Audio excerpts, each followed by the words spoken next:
This person that I'm going to be talking to is a lot smarter than I am. All cards on the table. Um, I used to talk to them a lot in like 2020 when I was doing the politics stuff on Twitch, and they would be like my ethical.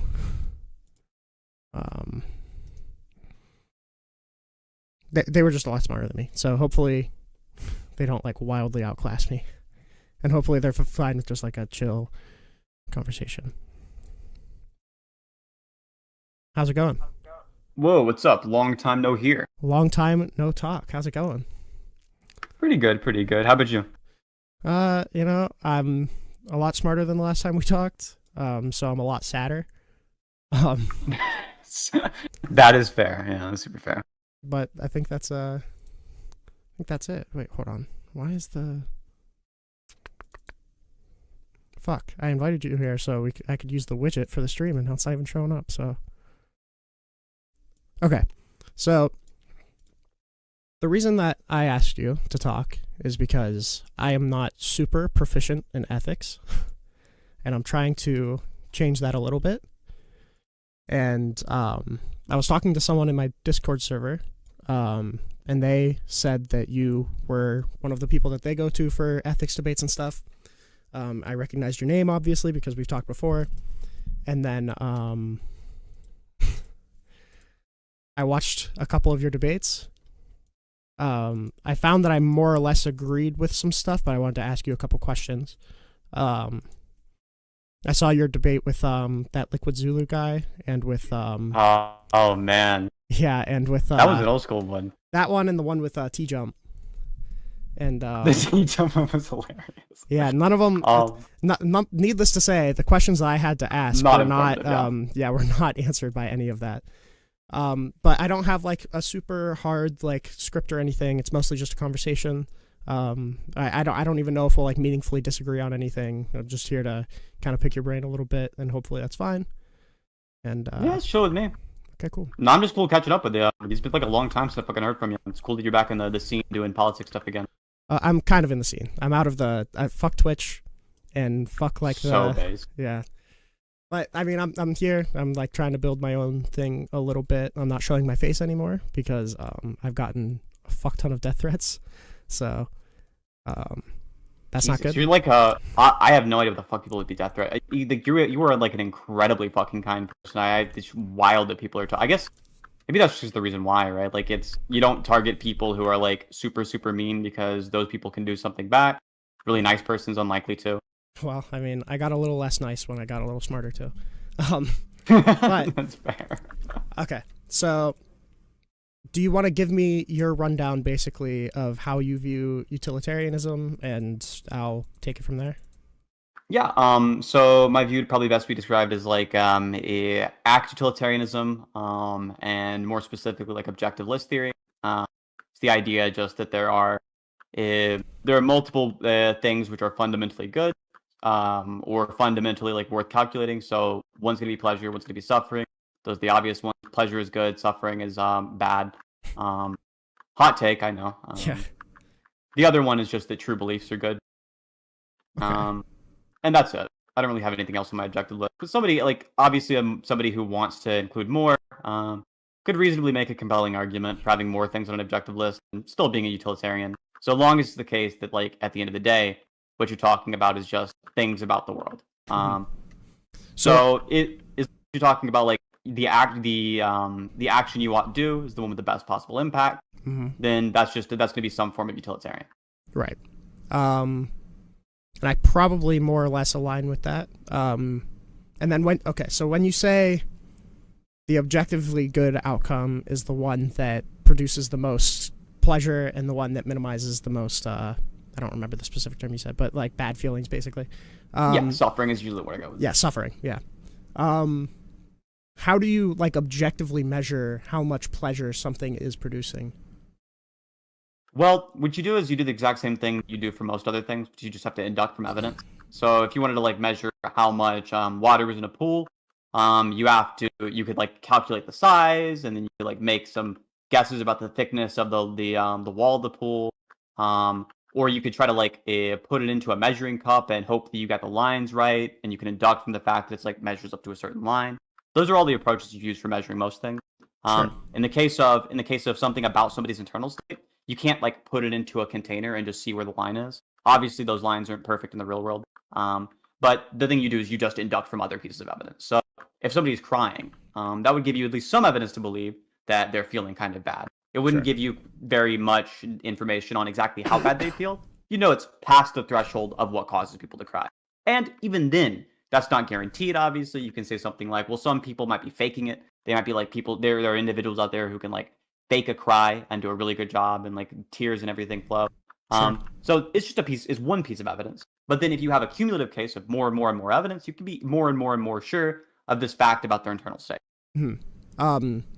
So I guess my one of the concerns that I was getting in when I was like reading some utilitarianism stuff is that like, or this is problem kind of with like all objective morality things, is that like I don't think it uses objective in the same way that other people do, in the sense that like that, because it's hard to say that you can objectively say how somebody else is feeling just because, you know, it's somebody else's feeling. So it's hard. That was a hard thing for me to wrap my head around, is that like we can like use intuition to say like, okay, this person is probably crying, so they're probably upset. This is probably causing them suffering, and so that is probably bad. But like, I feel like it's kind of like you said, like any induction can be wrong. Like you can be missing facts. But I guess then the answer would be that it's not like, just because we can be wrong about an objective fact doesn't make it not an objective fact. Spot on, yeah. So obviously that's every single objective fact. As long as it's something about the way the world is, then we're never going to have certainty on it, right? We're always basing things off evidence. Sure. We're always saying like, what's the most likely option given the data we have, and that's always going to come with some uncertainty. But like you said, yeah, just because something is uncertain doesn't mean the thing we're uncertain about isn't something that's objective. So here's the simple example I usually give for why it's the case you can have objective facts in the morally relevant sense, like in the moral realist sense. Why you can have objective facts about the way people feel. The term torture, for example. The term torture relies on whether or not it's the case that somebody's being caused grotesque amounts of suffering. That's what it means to be tortured. So if I asked you, is it objectively true that people were tortured in Guantanamo Bay? The answer is very intuitively a yes. Yeah, like the evidence seems to point to that. It is objectively true that people were tortured in Guantanamo Bay. And even though it's the fact this is about people's internal states, it's still an objective fact because it corresponds to something in the real world. Sure. Yeah, that makes sense. And also, if that didn't make sense to somebody, then we could probably like unwind all of history by saying like, oh well, we don't know if they didn't want to do it or did want to do it, so we can't say whether or not it was good or bad, which would be stupid. Yeah. Okay, so when I did a little bit of reading, and also keep in mind, like, I'm not a philosopher or anything. I'm not even probably as ethically sound as a lot of the people that I used to talk to. But when I was reading about the difference between like act utilitarianism and rule utilitarianism, so the reason that people go to like rule utilitarianism is because there's certain answers that act utilitarianism gives that kind of feels like unsatisfactory. So like the example of like the doctor who can save 5 people by killing 1 person and giving all of those organs to the 5 people, you would say that that's probably like that's saving 5 people at the expense of 1. So like a pure like act utilitarianism you would think would say that would be like a morally good action. So rule utilitarianism or rule utilitarians came in and said like, okay, maybe, but then it feels, maybe we should make a rule to say that like killing is not permissible, broadly. But it kind of feels like I don't see, and maybe you agree with me on this, I don't see how those two ideas are necessarily contradictory, because I feel like an act utilitarian could probably say, okay, well, if we create a society where it's permissible for a doctor to kill 5 people and then save 1, save 5 people by killing 1. Sorry. Yeah. Like setting a society where the rules of engagement are like that is later down the road not going to lead to the maximalization of good outcomes. Exactly. Yeah. genuinely spot on. I completely agree with everything you said. There's this distinction among act utilitarians, where it's not between rule versus act util, but within act util, there is this idea of what's called naive consequentialism, and that's meant very clearly in a derogative way. And then there is sophisticated consequentialism. Sophisticated consequentialism is you take into account more than just the immediate effects of the action. You think a little bit harder about like, how are you setting examples for others? What kind of social precedent does this set? Is this going to scare people away from going to the doctor in the future? So on and so forth, right? All of those are things that are part of the sophisticated consequentialist analysis. Turns out that if you just try to like do the really simple math of just how many people are you saving, how many people are dying, turns out you get things kind of wrong doing that. So the approach for like, and you actually mentioned something that I think is important to touch on. Rule utilitarianism and act utilitarianism, yeah, you are dead correct that they are not contradictory. But the really interesting thing is that rule utilitarianism probably entails act utilitarianism. So with rule, like what kind of descriptions of actions are we making rules about becomes kind of weird. How specific do we want to get? Is it these really broad sweeping rules like you shouldn't kill people? Obviously, we don't want to go that broad because then you get into examples where like obviously you want to make exceptions like self-defense.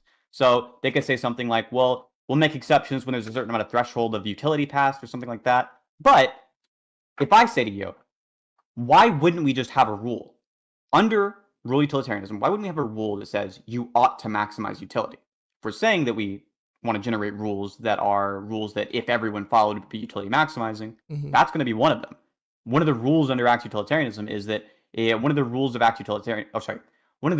under rule utilitarianism is act utilitarianism. It's something that's going to be in. And they might say something like, well, people wouldn't really calculate utility properly in the moment, and so they might want to use a system of rules and heuristics. And it's like, yeah, act utilitarians can do that. We can have a system of rules and heuristics. And so effectively, if you just have this rule of you ought maximize utility, well, then the way that you can make utility as much as you can, the way you can maximize it, ends up being using a bunch of heuristics, using a bunch of general rules, and that's all within the scope of act utilitarianism. Totally compatible. And ultimately, I feel like any rule that you would make, like as a rule utilitarian, other than what you have to do, whatever maximalizes good outcomes, is probably going to be redundant because that's probably going to cover everything that's going to be the case anyway. Yep. Yeah. Okay. So yeah, that's one of the big things that confused me because I was watching like some of the like the philosophy for dummy videos and stuff, and they would always bring up that example between act and rule utilitarianism as if like it's necessarily like this one thing is the only thing that you judge and not like its impact on people. It felt like none of the people that I was watching that was addressing a hypothetical like that was actually engaging in a way that I would expect utilitarians to. Yeah. Which was one of the main reasons why I wanted to talk to somebody with like this ethical system, so I could like ask these questions and say like, listen, am I being like stupid here, or is everyone else being stupid, or yeah. No, you are dead on. The things that you're talking about actually get covered in the literature. They don't get covered in YouTube videos very often, but they do get covered in the literature very frequently. It's kind of just taken for granted at this point. Like, yeah, if you're a real utilitarian, that collapses into act utilitarianism. That's just something that people take for granted. Which is one of the reasons why rule utilitarianism has waned in popularity. What hasn't waned in popularity as much is rule consequentialism. Rule consequentialism is obviously rule utilitarianism would be one form of it, but rule consequentialism is that the rules that we make should be governed by the consequences. You can obviously compatible with act utilitarianism, compatible with a whole slew of different things, but it's just it's the theory that like Derek Parfit, for example, posits. There is a lot that you can do that still fits under the general umbrella of rule consequentialism. And there are some ways you can be a rule consequentialist without just collapsing into act utilitarianism. But I'm not sure that those are. I'm not sure that's a benefit. If we take for granted that morals are real, if moral realism is true, act utilitarianism being true becomes a lot more plausible than just like if we're trying to map morals to our intuitions. Because obviously we can come up with examples where like, yeah, our intuitions don't align with act utilitarianism in some cases. If we are, if like most of the critiques that you'll get of act utilitarianism are the kind of critiques that if you're a moral realist, you'd hear them on face value, you'd just be like, oh, well, why would I care about that? Well, Mhm. yes, why wouldn't we expect that every once in a while ethics will be unintuitive? Why wouldn't we expect this really, really parsimonious theory? Not a lot of moving parts, not a lot of like complication to it. Seems to predict the vast, vast majority of cases. Why would we expect it to be the case that our intuitions would always get it right instead of just the correct ethical view always getting it right? Why isn't it the case that utilitarianism is right and our intuitions are wrong? For a realist. If Right. you're an anti-realist, then there is another route to get you to an ethical theory in which the intuitions don't always align, which is are these intuitions the kind of things that with our procedures for making an ethical system do we want to just trust every intuition? Like if it was the case that like I had a really, really strong intuition that it was okay to punch babies in the face, would that make it okay? Well, we probably don't want to say that. Even Right. as an anti-realist, we probably don't want to say every intuition is correct. If we did, we'd just be particularist. We wouldn't need to be a utilitarian, a deontologist, diverge with any of that. Just be particularist. But if we don't want to just be particularist and we want to say, well, yeah, sometimes our intuitions can be wrong, then at that point, well, yeah, we probably want a moral theory that says sometimes your intuitions are wrong. Yeah, I feel like I feel like any ethical system that's going to come with like necessary exceptions, like, oh yeah, we should do this in all cases except this one and this one and this one, just isn't very convincing to me. Like I feel like almost any ethical system probably shouldn't have any contradictions within itself, because like it feels like subjective at that point. So like and this is a problem that I also kind of had with the rule utilitarianism stuff, is that like if you were to just, okay, let's say that we make all of these fucking rules to say exactly what we can and can't do that become like so hyper specific as to account for every hypothetical, then it just feels like you're kind of like piecing together an ethical system, not because this is what you actually think is ethical, but just because you don't want to actually deal with any of the harmful hypotheticals. Like, what are your thoughts on that? No, I 100% agree with you. Okay. Yeah, no, like the whole point of having an ethical system instead of just feeling it out in the moment, the whole point of having that system there is to check me when I'm wrong. Like it's the whole fucking point. Like why would I give up on a system because of the fact that it has checked me when I'm wrong? Like I used to not be vegan. And utilitarianism, because of the fact that there is an easy a clear moral calculus in that specific instance, was able to check me on that view and get me towards the right track. I want an ethical system that can tell me, no, you're fucking up. No, even though this is intuitive to you, you shouldn't do it. Like that's something that I think most people want out of an ethical system. Otherwise, what's the point of having a system? Sure.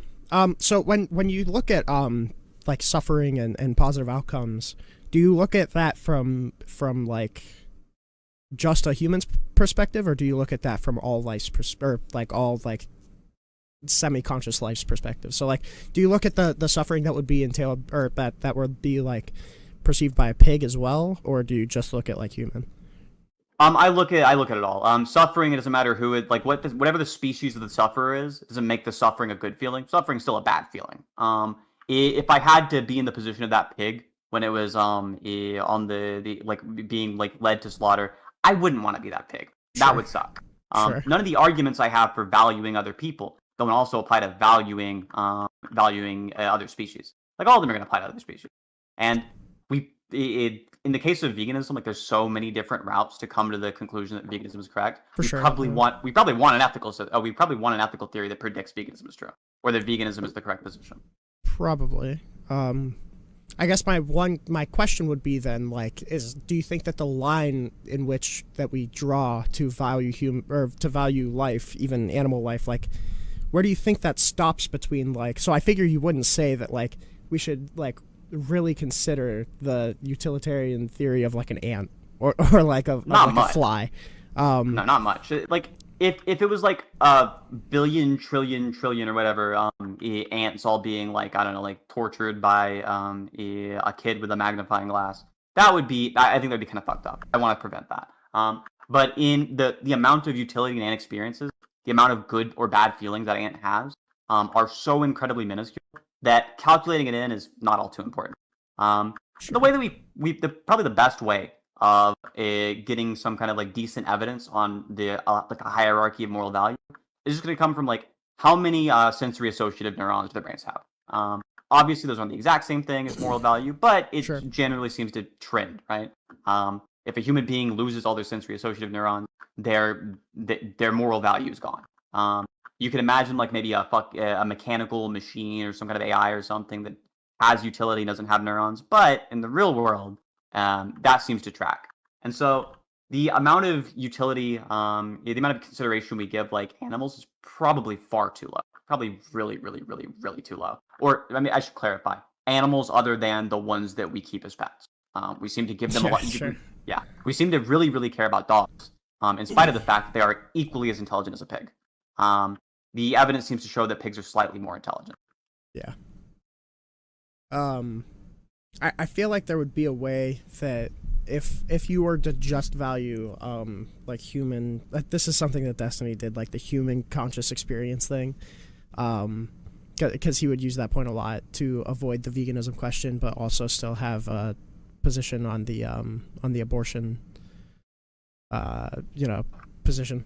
I feel like there would be a way if you took that mindset to say that like, oh, well, the reason that we don't do this to dogs is just because, like the humans would freak the fuck out about it. But I don't know, like that's also never been particularly like that's never made me feel good. Imagine you don't get caught. Okay, well now what does it do to humans? Sure. Nothing. If somebody like he just bites the bullet on some of these like really, really, really unintuitive conclusions. He'll bite the bullet on things like, okay, what if somebody wants to like skin a dog alive for fun and just nobody finds out? Okay, do it. Fuck it, I don't care. Yeah. What if somebody wants to any other heinous thing you can imagine doing to a dog? Oh fuck it, I don't care as long as nobody finds out. All of those are way, way more unintuitive than just like biting the bullet on veganism. Like, yeah, okay, we probably shouldn't be eating these animals. But I mean, almost everybody's going to be. I mean, I agree that like that's not a good way to look at things, but almost everybody's going to be like biting really bad bullets. So like one of the people that came to my stream, I was watching a Destiny thing. I was a lot more charitable to him prior to all of the shit that's going on right now, but he came in and he was like, oh, you like Destiny? And I was like, oh, I think he's a fucking weirdo, but I like a lot of his political stuff. I like that he was one of the only people to go really, really, really, really hard on January 6th. And he was like, oh, well, that he said that it'd be okay to, like, fuck a brain-dead woman in an abortion debate. And I was like, okay, yeah, but, like, you're not thinking about it as, like, an ethical hypothetical that you're obviously not going to do. But I don't even think that's, like, necessarily a bad bullet to bite. Like, if you're, like, 1,000% brain-dead, I've always kind of, like, it obviously upsets people, but, like, I don't really care all that much if you have like no brain to even process. I mean, if you're looking at utilitarianism, you're obviously going to say, oh, well, you shouldn't do this because you shouldn't set the standard for that to happen because you're going to fuck with the brains of all of the people who love that dead person. But it feels like almost any ethical system is probably going to need to bite bullets like that. Yeah, in that case, I would say that like another consideration that really matters is what is the effect on the person doing the action? Like, does it turn you into the kind of person who's going to be less considerate of others in the future? It's going to desensitize you to immoral actions. It's going to desensitize you to non-consensual sex acts. All of those are issues. Sure. Yeah. That'd probably be that'd probably be one of the biggest arguments against incest too. Like the fucking troll incest debate is that like, you don't want to set that precedent in society to where we're like pushing sexual boundaries that hardcore. Yeah. Yeah, I mean, there is in like the old debatosphere kind of arena, there was like a tendency of people wanting to argue for really out there conclusions in the realm of sexual ethics, and because part of that is just because people's brains shut down, like they're too grossed out by the subject. It's like a litmus to really test. Engage with you. Yeah, and another reason, now that we know this now, we didn't know this then. Probably another reason the Sinificals love those topics is because they have some really strange views. Yeah, because they're like actually degenerates. Yeah, because they're they tend to be sexual predators. They get caught doing it and shit. Or at least they have been now. The approach of biting bullets. Yeah, you probably do have to accept. Like one example where you have to accept a bullet either way is something called the repugnant conclusion. I've heard that referenced. Yeah, I just don't know a lot about it.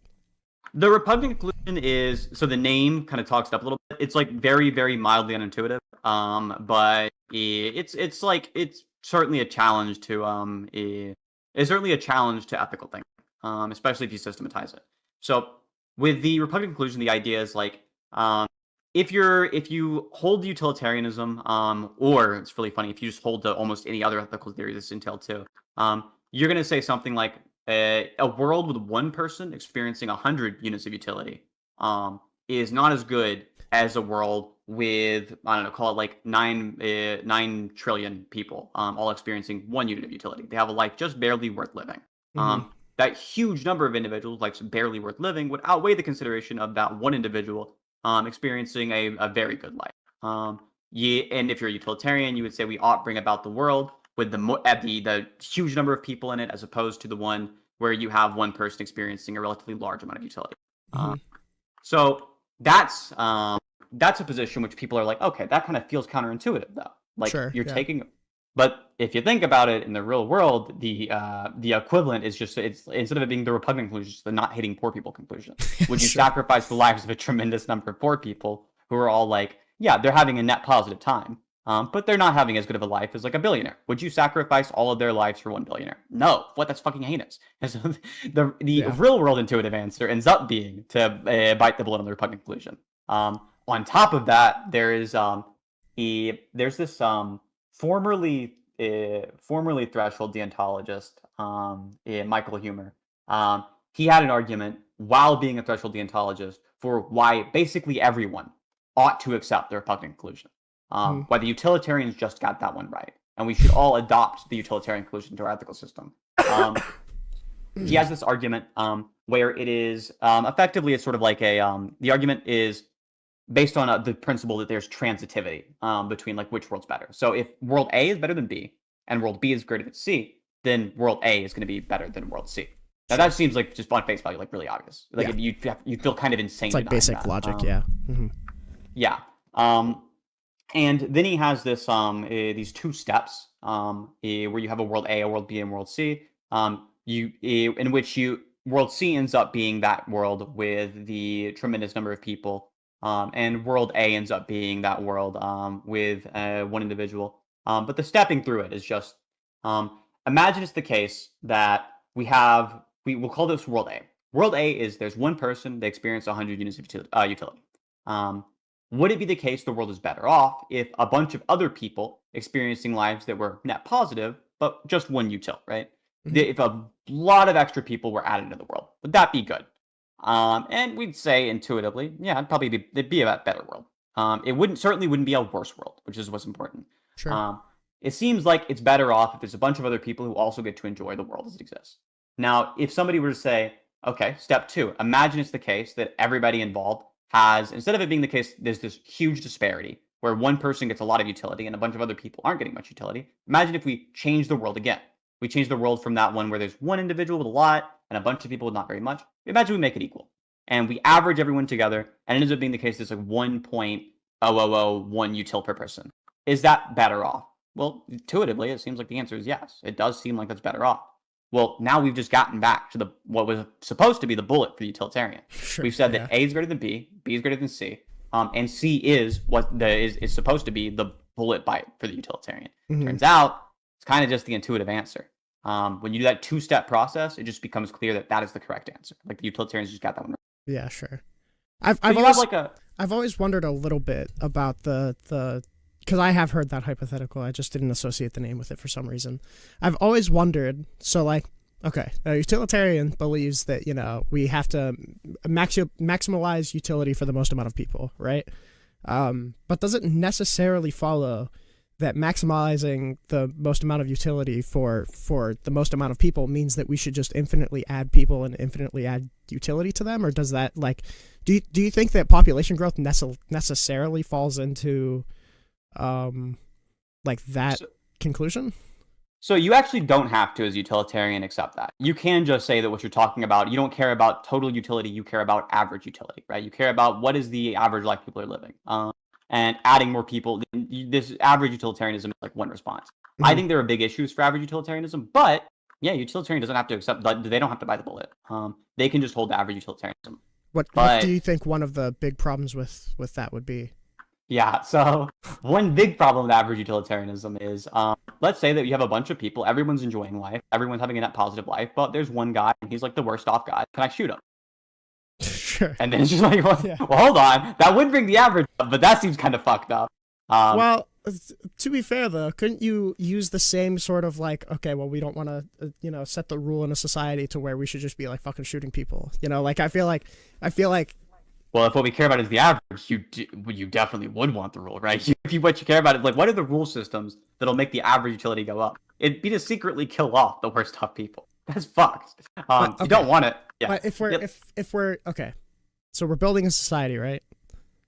We have the 99 people with great lives, one with a really shitty life. But if we kill the person with the really shitty life, then let's say that one of the people with an average life ends up having like something befalls them, and then they have a shitty life.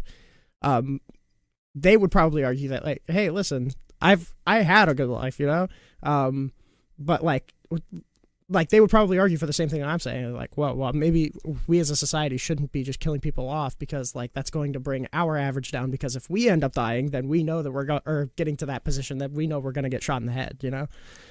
Yeah, I understand. What we could say is like, imagine it's the case you have a bunch, like, just to make sure that it's like as clear as possible. You have a bunch of planets. You have one planet that's the best planet, and we're like an alien species looking at all of them. They don't have any interaction between each other. They're not going to know what goes on in the other one. Okay, sure. Yeah. Could we have a rule that said we have to purge off all of the non-perfect planets, all of the planets other than the best one? Do we have to purge them off? Introduce that as a rule. Well, that is a rule which, if put into practice, would increase average utility. Those people on that other planet, they wouldn't know shit about it. They wouldn't have any. It would have no effect on them. They would have no idea this ever even happened. And yet, still seems really reprehensible to do mass intergalactic genocide on everyone other than the best off people. Yeah, probably. Yeah, because I guess the biggest problem with like we don't want to set a society, et cetera, talking point is that like, okay, what if we did it in secrecy? What if no one knew? That I feel like a lot of the conclusions that we would draw of like, if we could guarantee secrecy, that we could, do that. Yeah, and if we're like far future space aliens and we see a bunch of like uncivilized or like fucking even not even uncivilized, but fucking imagine like 20th century level society, and some of them are like way happier than others. Well, the average utilitarian, they're in a bad predicament.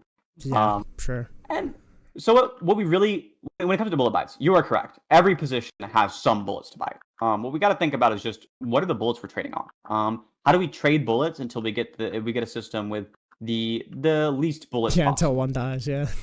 Yeah. How do we minimize bullets? And one thing that's like a bullet for a position is just being incredibly weighty and complicated and unstructured. Like that's a bullet for a system. That's something that is like it's something you probably don't want. You don't want in general, like you want to Occam's razor it, right? You want to say something like the simplest explanation is the most likely, all else equal. Yeah, and utilitarianism, act utilitarianism, total act utilitarianism, with objective list theory ends up being really, really simple as a system, and it ends up predicting a whole lot about how we go about ethically in the world.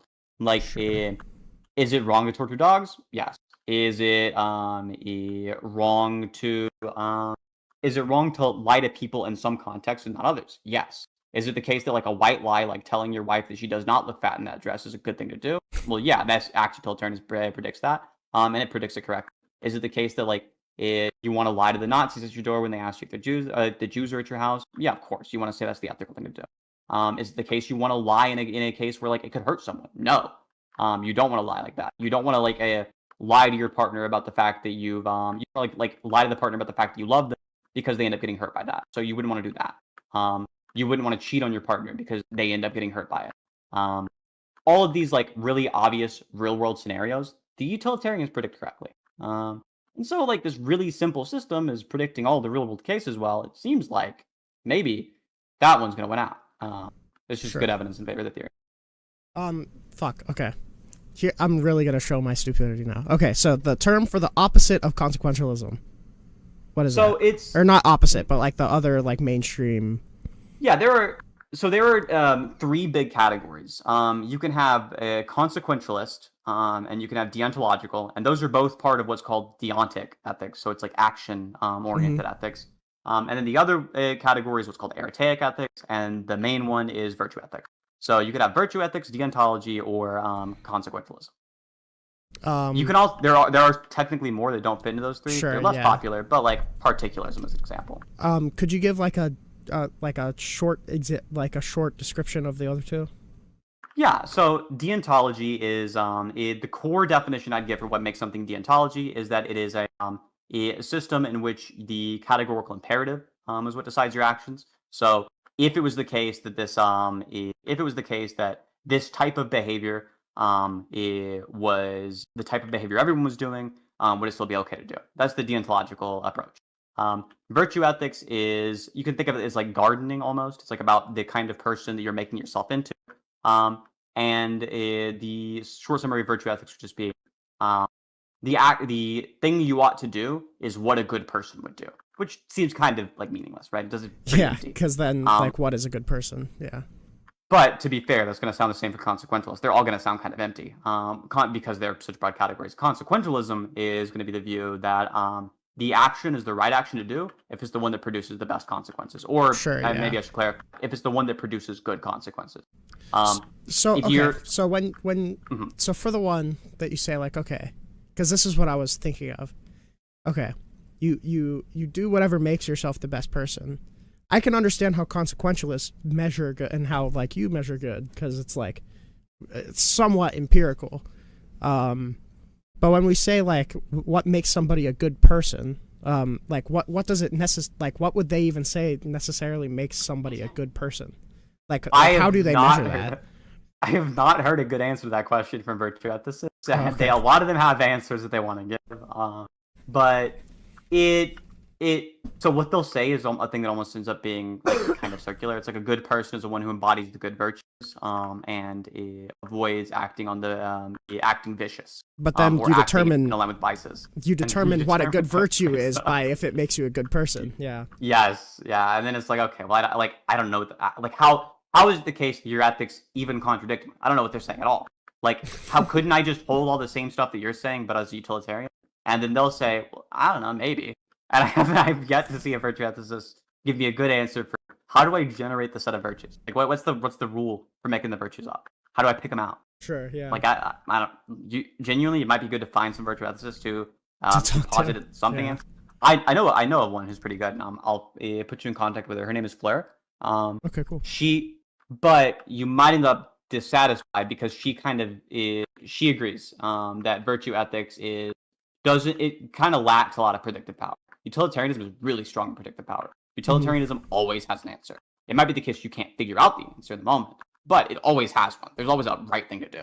Sure. Not And not super clear with the other one. I've always kind of naturally like leaned towards utilitarianism even before I had a name. I always like that's kind of the way that I always viewed like what I should be doing is like what makes everything better or like if like what action makes everything better. So I've always leaned towards that even out like I didn't know the fucking name of it obviously, but like the fact that anybody ever like held anything outside of utilitarianism kind of confused me a little bit. And now I have the main reason why I want to learn ethics is because I have a friend. I'm not going to say where they go. I'm not going to say their name. I'm not going to say anything. But they are a philosophy major in a pretty decent school, and they're really smart, and we're like really good personal friends and stuff. And I was talking to them one night, and they said like, "Oh yeah, I have a really like principled opposition to utilitarianism," and I was like, "What the fuck?" So I wanna learn a little bit about like the different things, and then actually like make my positions concrete, so I can talk to him with like a similar mindset and be like, okay, what the fuck are you talking about? You know, like because if I had that conversation before, like trying to broaden the ethics horizon a little bit, I'd just be lost. Like I wouldn't be able to comprehend anything just because I don't have like this isn't naturally where my brain goes. But I wanted to have like a conversation where I was able to like actually understand what he's saying as a philosophy student. Yeah.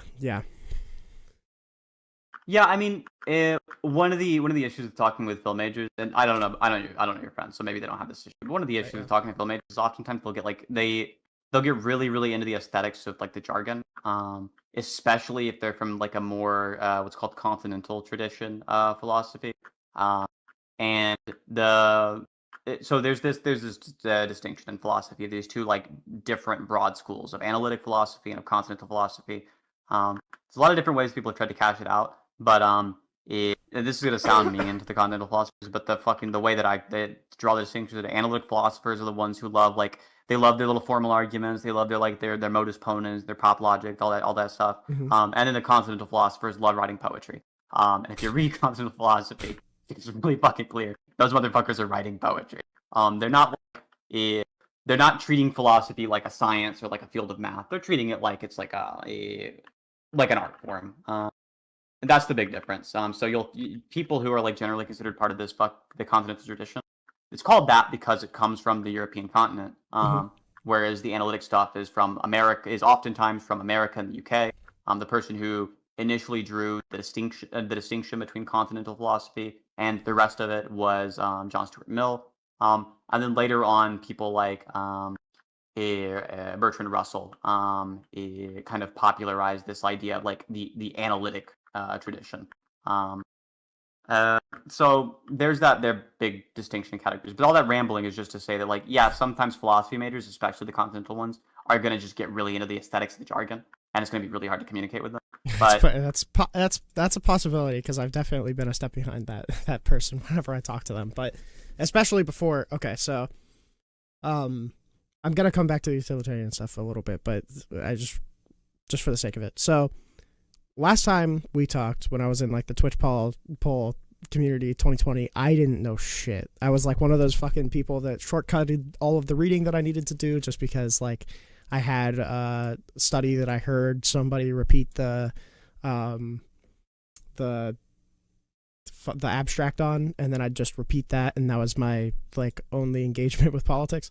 But now like I read shit, I like reading shit, and I was not able to engage with that friend at all until I actually knew any of the terms that he was referencing to anything ever. So I'm a little afraid that that's probably where that conversation is also going to go, just because because when I would talk to them about politics, I would have to know like the inner mechanisms of the U.S. government before I'd even engage on anything.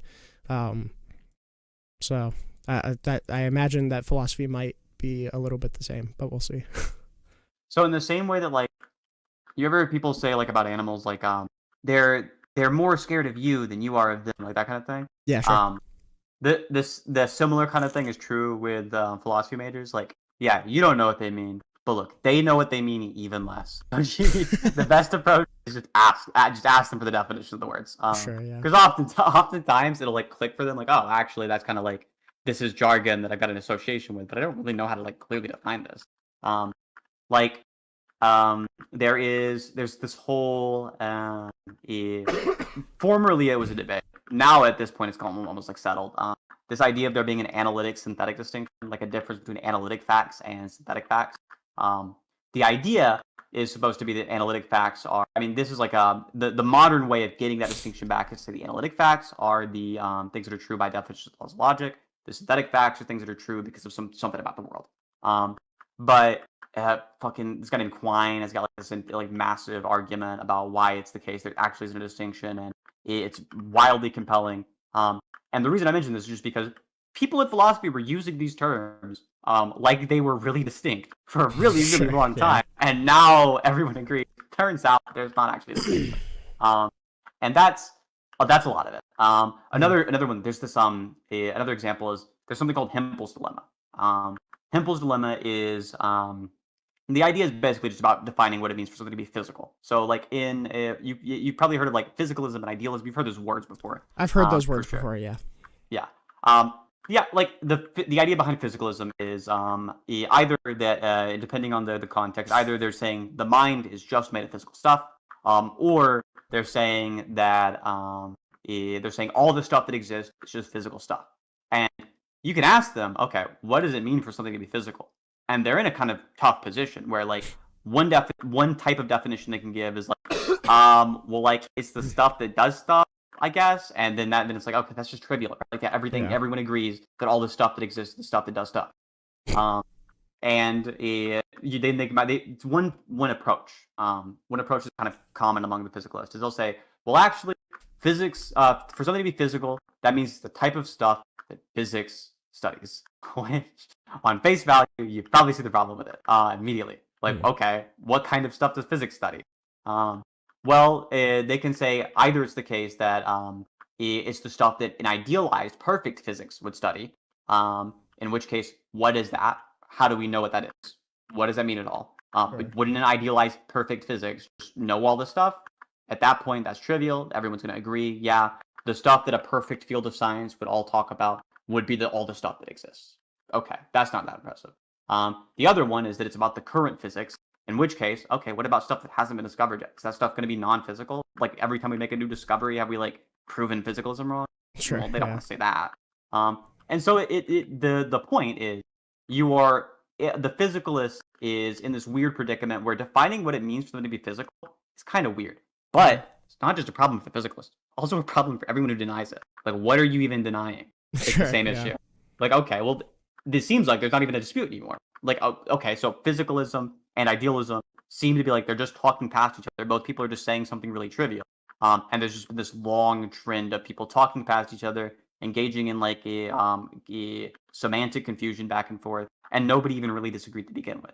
Yeah, I was kind of seeing the same, obviously not the same topic, but the same kind of disagreement when you were talking to T-Jump, except for he was calling you an idiot, like, you know, a billion times. But like, the moral theory of determining if something is good if it resembles the best possible world where all technology or like all technical advancements has been made, like that, I don't even.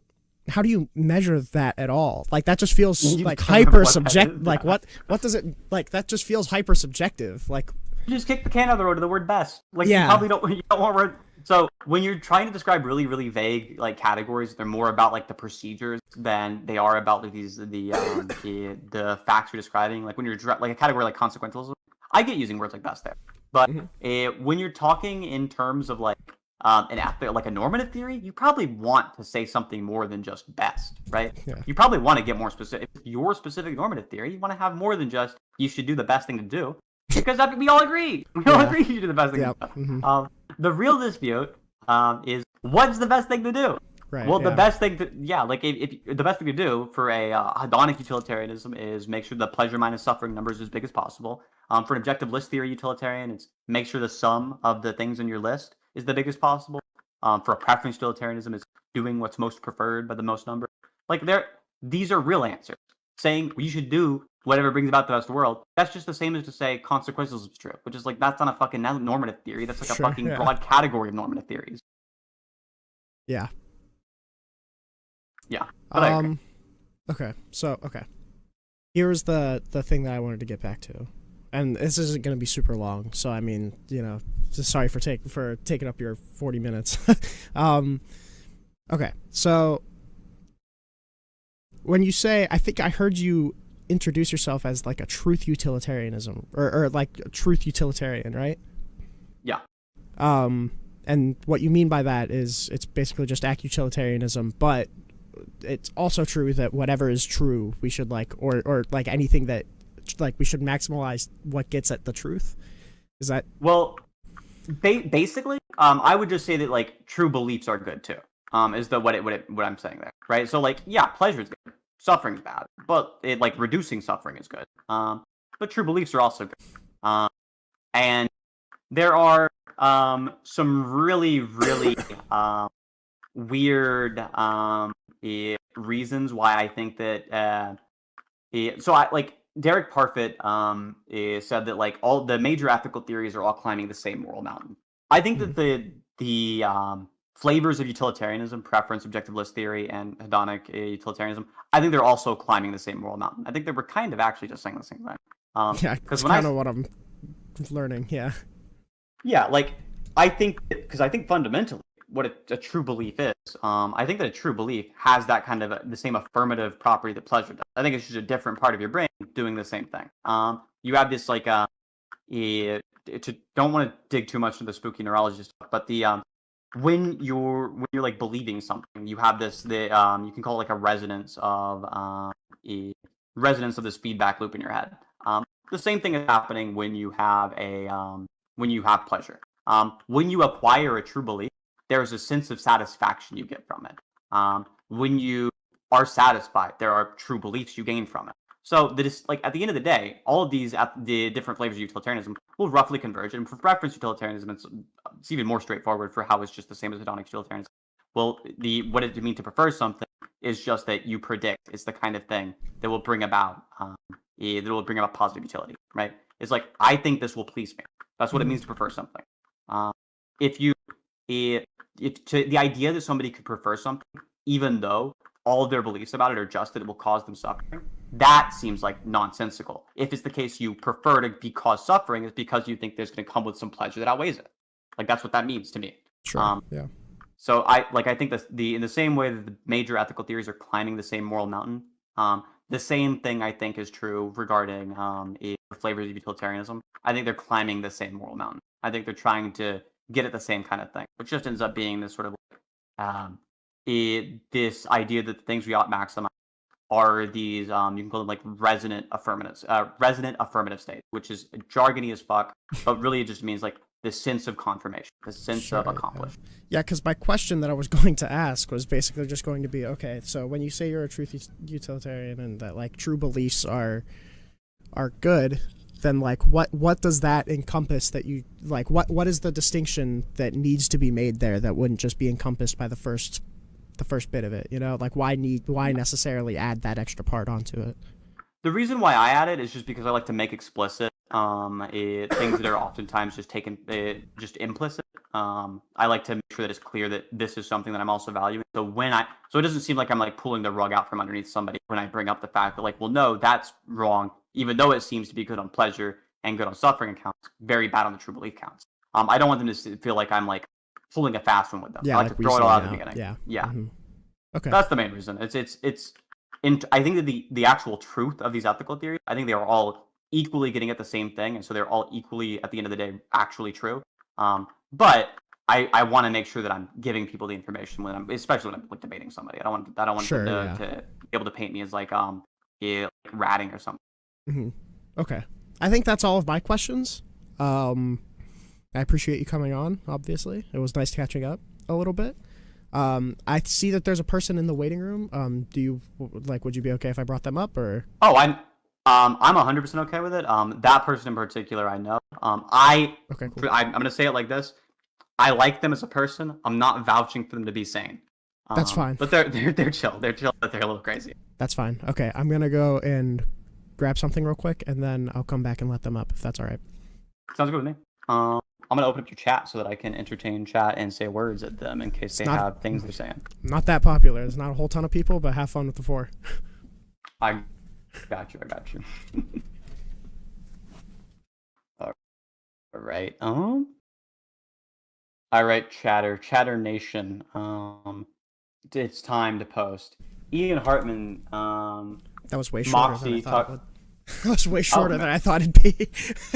Fast. Yeah, my bad. I thought that. Okay, I was going to grab my phone and I thought that I put it upstairs, but apparently I didn't, and it's just where I was. So I could have just said I'll be right back. Okay, I'm gonna bring them up. Is that all right? Absolutely. Okay, cool. Moxie. Oh my god, what is up, Sinthe? You said Sinthe be yapping in chat. Oh no. Oh shit! Wait. Autonomy. Hold on. Is it Sinthe or is it Synth? So the way that I thought about it when I typed it out was synth, but I have no preference. Both are equally. The words are. If you spelled it like the word, it's spelled in an intentionally ambiguous way. I knew that people were gonna like when typing it out. I knew people were gonna like mispronounce it in wild ways. I thought one way that people would do it was Sinthe because there was like an e on the end, and, like silent e's. Yeah. Silent e's like elongate vowels. But the right way is synth, though, right? I don't think there is one. The way that I was thinking when I typed it was synth. It was synth what I thought when I typed. That's right.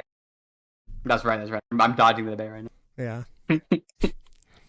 No, obviously. No, yeah. I mean, I'm still a little bit confused about your view on like true beliefs. I still can't wrap my head around it, but yeah, you don't know what a true belief is. No. Yeah, that's right. I don't know what true beliefs are. But no, I think. Yeah, I'm not sure. You wouldn't, add autonomy to your list, right? I don't. Well, no, because it seems straightforwardly redundant. Well, kind of, right? Because like you probably need to sort of have agency whenever you're making decisions, right? So like it's sort of Not it's like necessary, or I wouldn't say so. Like I think it's the case that if like a decision is one that like I can't imagine a decision where I have to choose between something that would make people happy and something that would just like give them more autonomy. Like I wouldn't like let the kid touch the hot stove, right? Like, no, I'm gonna fucking stop you.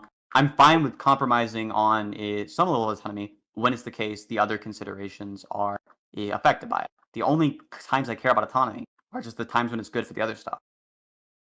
And it is good for the other stuff. It's just that it's like the cases where it's not are the cases where I don't care about it. yeah. But I think I'm thinking, so the way that I'm like going about, sort of picking what are part of the list and what are not. Obviously, there's like defeasible, sort of intuitions that people might have, but I mean, but right now, I mean, it seems like the way that I go about it is just imagining like in isolation these sort of list, and would it be the case that like if both worlds, if we were to add if one item to the list and everything else everything else remains the same, would it be the sort of thing that increases well-being, or it's the sort of thing that like just remains the same? And that's what I'm just picking and choosing. And I don't know, I feel like autonomy is the sort of thing that people have at least plausible intuitions about that would actually increase their life. Well, yeah, it would increase the other aspects, which is why it's instrumentally valuable. But the objective list is supposed to contain the things that are terminally valuable, right? Like, the things that are like valuable on a root level. Not you don't want to say like video games are part of your objective list because video games make people happy, or people like video games. So here's what I would ask you: is there an example case you can give me where you think I'm getting it wrong that would be fixed if I started valuing autonomy terminally as opposed to just instrumentally? Would it be a case that I can show you where like you're wrong about it? I guess in cases of like, I don't know, like slavery, right? Like presumably, like, I mean, you can like you can condition yourself to thinking that the actions of being enslaved might be okay, given the fact that like, you know, I guess the suffering you might get always come. You know how sometimes you can experience bad experiences, right? But eventually your level of like bad experiences will always come back to normal. I forget the actual term. It's like a hedonic treadmill or something. But I forgot. the example you just gave, you think I get the optical judgment wrong on slavery? You think that slavery is bad? You think that I'm wrong about that? I think in conditions. I think in particular in conditions where like certain people, you might find it permissible under your view of. Well, actually, I'm not sure too much about the true belief stuff, but I've seen for the hedonic, just hedonist version of utilitarianism, I think there might be cases where some particular action or situation. Well, just to be clear, Yeah. I'm not. Yeah, I know that you think there might be. So I'm asking, can you give me an example? Just give me an example where you think I get it wrong. But that would involve getting more detailed in what your like view of true belief, and I don't know too much how to like go about it because I don't know what it is. Make it simple. We'll do a hedonic utility, right? Name a Sure. case where the hedonic utilitarians, just that pleasure minus suffering people, name an example where they get it wrong. That would be fixed if they introduce the autonomy calculus. Just give an example. Yeah, exactly. Well, yeah, they could in the case of like someone condition themselves to like enjoy um their sort of state of being enslaved back then. But I don't think they can condition themselves to enjoy it. I think it's the case that their lives are worse off than they would be if they were free. Even in the case where you find somebody who's like gaslit themselves into it or Stockholm syndrome themselves into it, I still think they'd be happier if it was the case they weren't slaves. Do you agree? They could have been happier. The happiest people, yeah, obviously the They're happiest holding people. to a counterfactual view. Okay, whatever. Well, that's all utilitarians do, right? All utilitarians think you ought to do what maximizes utility. Even if you're what's called they specify satisficing utilitarian, who diverges from utilitarians, the standard form, by saying you have to satisfice utility. They're still holding to the view that there's like if something would have satisficed it and you didn't do that, then you're doing something wrong. So I'm just asking you like straightforwardly, is there an example you can say where you think the hedonic utilitarian gets it wrong, where if they introduced your autonomy thing, they'd start getting it right? Just give me an example where they get it wrong. Yeah, I genuinely think that it would be the example of the slavery case. But you did mention that, like, well, Well, no, but it's a, to be clear, it's a case. you agree to utility maximizing on just pure hedonic grounds. The utility maximizing decision would be for them to be free, right? Or I guess, yeah, sure. I mean, then Okay, I they guess get it what this right. probably. Oh, but I want to be clear. Like, I think examples where, I mean, I'm trying to think about like an example where like we have all the neurological facts there. So, um, oh, just like then yeah, then what about like sadistic pleasure? I think because I think in that sense, you're not gonna you're not gonna quibble on the like. Well, that's actually not considered pleasurable because well, it is, but No, yeah, I think the sadistic pleasure, so long as it's the case, you're not causing more suffering than you're how outweighing. much it Like I weighs and think stuff. Yeah. take an example where somebody wants to like eat hot chips, right? Or take an example where Mhm. somebody wants to like two individuals engage in blah blah blah blah blah. I'm not gonna get explicit, right? Obviously, those are examples where it's just fine. It's like morally good. There's no issue with it. So what I'll ask you then, I guess, what does it mean for the pleasure to be sadistic? What does it mean for pleasure to be a sadistic type of pleasure? So I assume like it's in conjunction with like a vice, and that would be like cruelty. Okay. Um, And by cruelty, you mean what exactly? by cruelty, I mean like having the disposition of like acting towards an action that will like make someone suffer. Okay, so just doing something which will cause someone to suffer, that would be an example of sadistic pleasure, so long as you're getting pleasure out of it. Yeah. Okay, so eating hot chips would be sadistic pleasure. Because you're causing someone, i.e. yourself, constitutes. suffer. Well, I'm not sure if it constitutes like suffering. Rather, it probably constitute like pain, right? No, there's some amount of suffering involved. I don't. Well, it's kind of really hard for me to like conceive of them like it being considered suffering rather than like. Well, actually, okay. My only issue might be is like we might be equivocating, right? Because like I think pain to me would be like the sort of thing that like we're getting at when we talk about eating hot chips, because like the sort of pain that we're talking about is like maybe like some sort of like physical responses, or not physical, sorry, some sort of like some sort of, well, I don't know how to describe it, but like yeah, I mean it kind of are like physical responses like involving like maybe like damage to your like tongue and stuff, but I don't think it doesn't register towards it being the sort of thing that I have like negative attitude about. Yeah. You can say on aggregate you don't have a negative attitude about it, but like obviously there's some amount of even if it's marginal, there's some amount of suffering that's involved when you eat a hot chip. It makes your tongue feel spicy, and that feels ever so slightly. You said painful, but to be painful, that's to be the case of physical sensation is causing suffering. So pain is, right. That's the difference between pain and just tissue damage. So the idea that there's no suffering involved, that seems silly to me. But if it's the issue for you is just that like the person who experiences it is still gaining something from it, well then what about I'll give you an example that makes it more clear. I thought the chip one was clear, but if you're having trouble with that, we'll go for a different one. Imagine a case where somebody can pluck. They can choose between like either they never get to have they never get to taste good food again. Anytime they taste food, it doesn't taste good. It just tastes totally neutral. And in order to taste good food, they have to pluck one hair off of they have to pluck a hair off of Hitler's leg, right? They have to pluck one hair off of Hitler's leg, cause them some amount of suffering for them to ever taste good food again. You would agree that's a fine thing to do, right? They can pluck the hair off Hitler's leg. I think there might be. I'm thinking. We want to still say that like, regardless of like who the agent might be, like doing the action where like say totally it's a random old man. Yeah, if you want to make it agent neutral, say it's a random old man. I'd give the same answer. Yeah, obviously you can pluck a hair off his leg so that you can still taste good food. That seems like just obvious intuitive. Hey, I'm not sure if I would like want to say that's permissible. I want to say it's either like the sort of thing that like it's like, well, I mean, really, the sort of like quality of like, the sort of like I don't know. We can make it more extreme. You have to. Well, I'll make it more extreme since you're not sure if you want to make that. I feel like that's really, really obvious that you want to say it's permissible. I think ramp it up. Term, we'd expect that like I think under the hedonic view it'd be like obviously permissible, but I'm saying like, well, because like I think like there is this sort of like talk about like, well, how much will we expect to have like the same sort of experience again in the future and stuff, and if the sort of thing that we no, can let's make approximate. let's make it more extreme. Let's say that nobody else in the entire universe will ever get to experience pleasure again unless you pluck a hair off of your grandma's leg. Is it okay to do?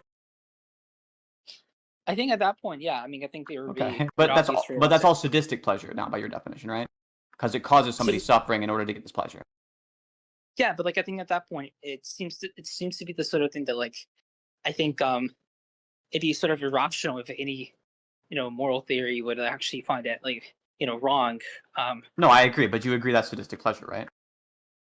Yeah, that's what I'm saying. Like there is like obviously like trade-offs, and But yeah, I mean, so obviously sadistic pleasure is not necessarily wrong by your definition of what it means for pleasure to be sadistic. well, I'm not sure if I mean, yeah, I mean it's not wrong in this particular case. Yeah, of course. Okay, so then we can dismiss the idea that sadistic pleasure is necessarily wrong. I'm not sure if I don't did I commit myself towards it being necessarily wrong or Yeah, I you said that it was the case that sadistic pleasure is the counterexample because sadistic pleasure is something that hedonic utilitarians value and you don't think is valuable. I think in most cases I think it's obviously not valuable. Even if like the pleasure was like still enough there. Obviously, it's valuable in most cases. So long as it's the case that the pleasure outweighs the suffering, it's like clearly valuable. Like any example where, like, imagine a case where, like, a person is, well, I don't know, like a heinous fucking criminal, and you get some closure out of the fact that they like got punched in the face. The amount of closure you get out of that might be so significant that it outweighs the punching in the face of the person. In cases like that, we probably say, like, yeah, it's fine to punch the person. They're like an evil person. They're like being a piece of shit to everyone. It would give you closure to punch them in the face. It would make you satisfied. That'd be sadistic pleasure, straightforwardly. But nobody's gonna be like, no, you can't like punch evil people in the face, as long as it doesn't cause a problem, right? Like as long as it doesn't cause some other problem. If it doesn't solve the problem, then there'd be an issue. Like obviously it's intuitive. Yeah, well, I'm just usually thinking about like most people having like, well, okay. Part of the sort of thing that I'm doing here is just like gathering, intuitions that I have on the matter, right? Because they at least give me some sort of like justified view of like, I don't know, like a moral belief at the end of the day, right? So like, I mean, sure. I mean, I still think that like, hedonism sort of falls into issues about like, well, actually, I'm thinking about what the sort of issues I think I have with it. It's just maybe just like theoretical issues that I have with the view, because I think that there are multiple goods. But, yeah, I mean, that's not going to be disputed. Right? Like we both agree that there are multiple goods, but the idea that like autonomy is one, you're like, there's still this one thing that I'm trying to get you to do. Just give me an example where like the hedonic utilitarian gets it wrong. It seems like so far we've just gotten a bunch of examples where they get it right. but I don't. But is it really needed to like if the hedonist agrees with it? Because all I really want to do is like whether or not what I'm imagining in isolation autonomy sort of thing that contributes towards people's autonomy. I mean sort of well-being, and they clearly do in cases where like even if but that's not. Hold on, that's the same. But that's just like a massive methodological issue. You don't want to say something like the reason why we should include this in our objective list is because it promotes the other things. Because then there's no point in including in the objective list. No. Well, I think your understanding of it is what I'm saying is like it's totally instrumental, and I'm saying well it's not, and that's what I'm saying like in a world where like everything else was the same. I think I obviously have an intuition that like autonomy is the sort of thing that like it would be good for someone in cases where like there would be like rights violations or I don't know, like in a case of like women's rights. But those are all good. Hold on, those are all cases where the hedonic utilitarian gets the correct answer, right? Well, I think it's stipulating here that like the pleasure here would be the sort of the same. It wouldn't be like increase or decrease. But I do want an answer to my question. I just want to know: do you think the hedonic utilitarian gets cases like abortion wrong? No, I don't think they get it wrong with abortion. I think so. Then what I'm looking for Yeah, you can give a thought experiment, but I'm still looking for just give me an example where the hedonic utilitarian gets it wrong, where they would be fixed by introducing your autonomy measure. Just give me an example. That will be the example. The thought experiment would be this sort of case. No, but you just said they didn't get it wrong there. Well, no. I think you asked me about in most cases how I interpreted the question. It's No, in the abortion case that you just gave. It's not going to be most practices abortions. Like I'm not. No, then you're not answering the question. Right, you just dodged the question like 4 times in a row. I'm asking you very straightforwardly. Just give me an example where the hedonic utilitarian gets it wrong. I guess if we knew that, like, I don't know, let's say an example where like the abortion would have caused, severe suffering to the mother, but yeah, they probably shouldn't do an abortion in those cases. What? It's the sort of thing that like then, it's the sort of thing that like I guess will make other people feel happy, right? Because like given that people have these sort of attitudes about not having abortions, it's the sort of thing that like maybe like I don't know how many people currently in the world right now exist, but I know there's like a hefty amount of people here that like feel way more better if like abortions wouldn't be the sort of thing that like happens. Yeah, there are also people who are in favor of abortions, and the amount of impact that has on the mother's action of going about it's massively. I don't even want to call her a mother. Yeah, obviously she is massively. Excuse me, just a second. So obviously the consideration of the person having the abortion is substantially more significant. Like you just said, it's massive in comparison to the impact. Excuse me, just a second. Is so massive in comparison to the impacts that abortion will have on people who are upset about abortion. And on top of that, there are people who are not upset about abortion. So the act utilitarian, the hedonic act utilitarian, is still going to get this one right. They're still going to say, no, she can still have an abortion there. Or I guess the way you phrased it, she ought not have the abortion even if other people want her to.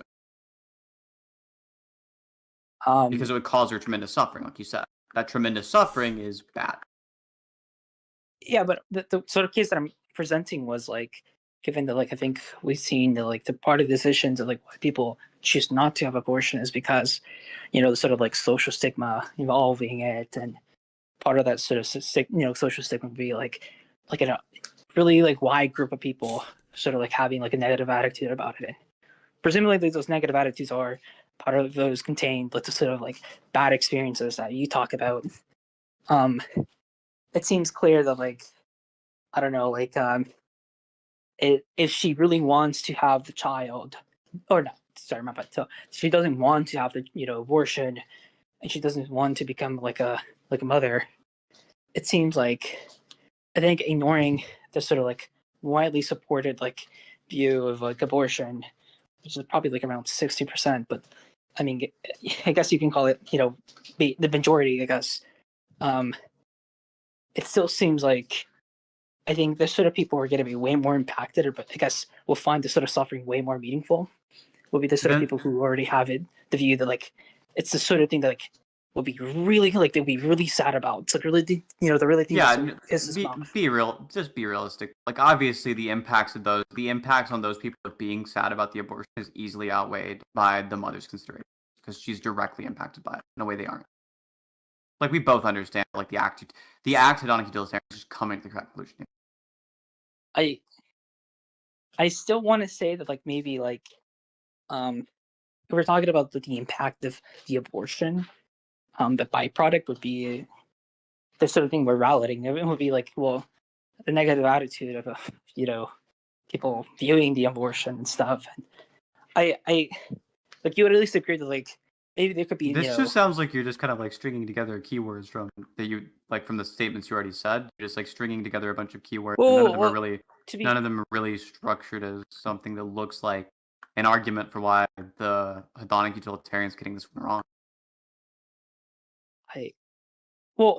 Look, I mean, I guess I'm saying, depending on what your view is regarding kind of like your view on pleasure, if it retains like at least the quality or the quantity of it. I don't know about your view. Assuming your view is more about the quality, right? About the pleasure that matters, or is the quantity? I don't think there's a distinction. I um I usually hear that there might be a distinction how most people talk about it, but I Well, don't know. I've never heard a compelling argument whatsoever. If you have Okay. one, feel free to present. Do you have one? But there is a wait, Well, wait. I hold on. I do want to answer that question. Do you have an argument? Oh, do I have an argument against act utilitarians are wrong, or which one specifically? Okay, the last thing we were just talking about. Do you have an argument for why it's the case there's a distinction between like the quantity and quality of pleasure? Um, Not that you would find compelling. Probably not. Oh, okay. Well, do you have one? Do you have one that anybody would find compelling? Like any sane Um, person? Same person. Well, presumably, um, it would just be like, I guess, extensively showing. Well, uh, I think higher order pleasure would be sort of the way that I think people might go about like thinking about it. Right? Like, people want to say, well, the value of like pleasure isn't sort of comparable, or the sort of thing that matters, like the pleasure some pig can get from sexual gratification, and sort of pleasure that has quality is the sort of one that probably higher order in our thought process, like Well, that's just going to be reading one and where that's just going to be one where there's like instrumental value to the way you're getting it. So you're just like you're talking about things where like learning, or say for example, or like higher order pleasures. You're pulling from like like a Bentham line of thinking with that. Like even Mill has these ideas. Um, I mean, the idea that these higher order pleasures are intrinsically better is just kind of like straightforwardly insane to most people. I'm just looking for an argument for why it's the case these are like intrinsically better. I assume like people want to say that like there's something special about reading books that derive this sort of unique pleasure than, I don't know, engaging in sex, that like there's something meaningful towards someone's life. Yeah, what's The other one is meaningful? just like Yeah, what is it that's intrinsically better about it? well, it would just probably beg the question for you. It would just be about the quality of it. But So um, the argument you have is just a question begging. You don't have like an argument that's not question begging. well, it's kind of really hard to make an argument that's not question begging if it's formed like Not if it's like really. formed in a modus ponens, right? Like No, I don't know. no, Yeah, wildly wrong. obviously, right? No, no, I no. Look, just read the K and B video. Okay, it's free. I mean, I've seen the Kane B video. You should read the RYC paper on not paper RYC article on what begging the question is, because that's That's right. very obviously no. You can have examples of arguments that are coming in a really standard like if then if P then Q P therefore Q form, which aren't question begging. So I mean like obvious example arguments are going to be like yeah. If here's one. If Rinald is a human, then Rinald is a mammal. Well, Rinald is a human. Therefore, Rinald is a mammal. How is that question begging? well, I don't think I said like for every moral for every like modus ponens, it's like That, question. that's But almost exactly what you said. But can you? I I think I meant it to be like later more general, not all the case. But yeah, I Okay, so mean, like I think in obviously there. that obvious So, example that would be like not question begging. no, you were appealing to the Kane B video, which is kind of the argument made in the Kane B video was the idea Wait, that I mean, all valid arguments are question begging. Isn't that the idea? well, Oh, that's true, you're but giggling because I you don't got I don't caught because you were endorse. trying to Look, be. I don't Oh, you were endorse. doing a little bad faith I don't move. think You I were doing one of endorse those. like the full extent of what he's saying, but I think I use it as an example of like the sort of thing I'm referencing there. So it's not Yeah, like I'm the sort of endorsing. okay. Look, in the future, just try to directly like engage with the ideas you're talking about. That's true. Um, All right. the Minecraft footage looks crazy. I know, right? Just Yeah, people it's- engage. that was the most direct engagement I've ever heard in my life. Yeah, I mean we are effectively at this point, we're kind of like going around in a circle, and we are stealing are. Rinald's. We are stealing Rinald's stream. No, it's okay. I was kind of hoping you guys would go for another like 20 minutes because I have food coming. Oh but shit! that's okay. I can. Is it spicy food? It is. It is. Yeah. Oh no, Oh, Moxie says that's shit. immoral. That shit is wrong. Well, I got it just so no one else could get it, and then I'm gonna throw it away. Oh, it's true. You're like sparing you're sacrificing yourself for the greater good. That's fine. That's fine. Well, I'm not sacrificing myself. I just bought it, and then I'm gonna throw it away. No. What was that noise? What was that noise you made? I said no. Oh, I see. But I gotta go up and grab it real quick, so I'll be right back. You're all right. Sinthe, giving your main name now, Sinthe. Um, wait, what was the topic between you and the other guy? And Rinyal, we were just chatting about ethics. Ethics. Yay. I love ethics. Not anymore, you don't. Yeah, not anymore. I'm done with it. But yeah, that conversation is like you realize that ethics, that's just too hard. You got to go to easier fields of philosophy. Maybe you can start on like theories of truth. Oh god, that one's pretty easy. But I feel like it's just like boring. It's just like this is how I'm defining truth, and you're disagreeing with me. It's like no, but that's the issue. Is if somebody defines truth differently, they have an issue because you can't define truth. Because if you define it, then the necessary and sufficient conditions have to be met. They have to be true. It has to be true that something meets those conditions. And then you just kick the can down the road. Now you got to define that truth. You're equivocating on truth there. And then you gotta. Well, if you're equivocating on truth, they're just gonna ask you what's the deeper truth. Like, what does the deeper truth refer to? Well, wait, you're saying like when you're saying like it fulfills what? Fuck, I forgot the phrase that you used. But no, I mean whatever. Look, just embrace primitivism about truth. It's so simple. Yeah, but I like correspondence. It makes sense. Just like when statements like reflect the world, it's like base. Whoa. So what about statements that are true but that don't have any referent in the world? What about like analytically true statements? Those would be still true. I don't confuse as to why I can't hold them. What? Huh. I wonder why it would be the case that you saying that something's only true if it corresponds to the world would be in tension with the idea that some things are true and not in correspondence to anything in the world. Well, to be clear, what's the tension there? What could the tension there possibly be? To be clear, I mean there could be at least. Just really quickly, just for those of you in Rinyal's chat who've never heard Moxie speak before, when Moxie says to be clear or let me be clear or anything like that, anything with the word clear, you're about to hear the least clear shit in your life. Go ahead, Moxie. That's so true. No, I mean, to be clear, I seem like, when people are when the terms have like reference, it's referencing some sort of like non-robust property or relational property there. But I don't know. Like you can deflate it if you want the property there, but it's not the sort of thing that's like out there in the world. But I don't know. Like you don't think that like there could be like inflated relational properties? You just thrown correspondence theory into the trash can. That's what it sounds like. You moved to deflationary theories of truth. No. Yes. That's exactly what you did.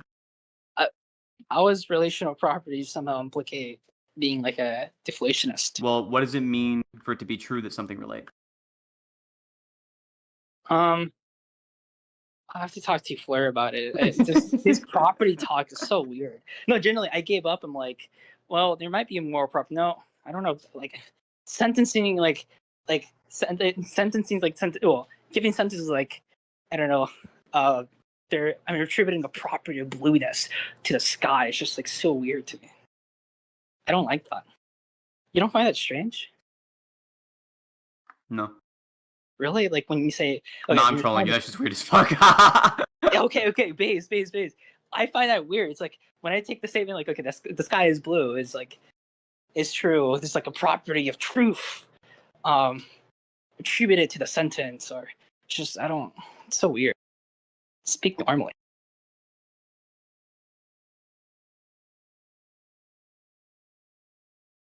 Dude, I'm like pacing around and stuff. I'm like going crazy. This has been productive. Probably not. I think I've been looping. Yeah, I know. I'm joking, but it's okay. Okay, let's go. All right, well, somebody wants to call me up, and I'm gonna hop on call with her, and then I will see you guys around. Yeah, I appreciate you coming on. I appreciate your time. Yeah, anytime. Peace. Yeah, It's cool talking to you again. Yeah, good talking to you too.